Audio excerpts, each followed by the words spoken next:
Hello guys, 11 × 2 = 22। কেমন আছো সবাই? আশা করি ভালো আছো। আমরাও ভালো আছি, তবে সেরকম একটা না, মোটামুটি। বাড়িতে সবারই ঠান্ডা, জ্বর, কাশি। আমার তো প্রচুর ঠান্ডা, জ্বর, শরীরটা একদমই ভালো নেই। তবুও ছেলে বায়না ধরেছে লুচি খাবে, তাই সকালবেলায় উঠেই লুচি বানাতে শুরু করে দিয়েছি। আর আমার ছেলে লুচি খুব পছন্দ করে। আর লুচি খাওয়ার এত তাড়া যে আমি ময়দাটা মেখে যে হাতটা একটু ধোবো পরিষ্কার করে, সে ধোয়ারও টাইম দিচ্ছে না। ওর আগে লুচি ভাজো মা, আগে লুচি ভাজো। তাই লুচি ভাজা শুরু করে দিচ্ছি। লুচি ভাজছি আর ও খাচ্ছে। ও মানে মোটামুটি খুব পছন্দ করে লুচিটা, মাঝে মাঝেই বায়না করে যে মা লুচি বানাও।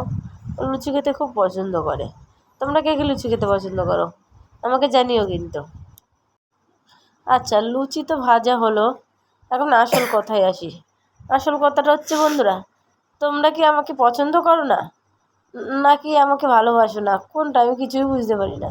যদি কোনো পোস্ট করি, কোনো ধরো ভিডিও, ফটো কি টেক্সট, বেশিরভাগই সময় সবাই কমেন্ট করে গুড মর্নিং, গুড নাইট, খুব সুন্দর, খুব ভালো।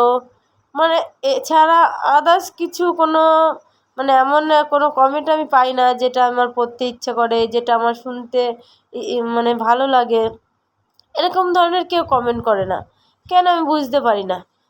আমি মাঝে মাঝে ভাবি আমাকে কি সবাই পছন্দ করে না। মনে হয় তাই, আমাকে মনে হয় পছন্দ করে না। তাহলে এই ধরনের, মানে শুধু ওই good night, good night, good morning, এইসব নিয়েই সবাই আটকে থাকে। মানে আমি বলতে চাইছি যে অন্য রকম কোনো কমেন্ট কেউ সেরকমভাবেই করে না, কেন কি জানি, আমি জানি না। যাই হোক, আমার এই কথাটা মানে বলার ছিল, তাই বললাম। তোমরা আবার কিছু মনে করো না, ঠিক আছে? রাগ করো না প্লিজ। Tata, by.